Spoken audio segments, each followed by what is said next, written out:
pag matapos ko po, yan na course na culinary po is madanunan po sa ramama, makapagtrabaho. Gusto ko po matupad intiro na pangarap nila para sa akon. Mahatag ko po intiro na gusto nara. Gusto ko po iparala sa kanara intiro na diri po naranasan sa mga panahon na kawaraan po kami. Yung pamilya ko po, ang lakas ko. Kahit mahirap, patuloy ko pa rin pagpapatuloy ang aking mga pangarap. Alam kong kaya ko po para sa kanila, gawin ang lahat ng aking makakaya.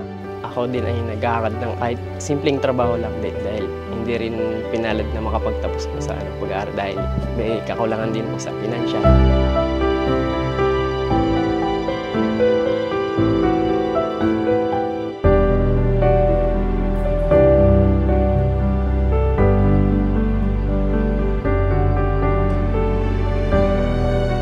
Hindi ko po inaasahan na mabigyan pa ako ng itong oportunidad para sa aking magulang, para sa sarili ko. Tinanggap ko yung scholarship na ito para sa mga pangarap ko na sana po maging daan. Natapos kong itong course na ito is, ang plano ko gusto kong makapagtrabaho and para ma-apply ko yung mga matututunan ko dito and para makatulong sa pamilya ko. I'd like to say thank you to those people keep supporting me. I would like to say that I'm not wasting the opportunity that they given to me. I will make them proud. And I promise that I will not let you down.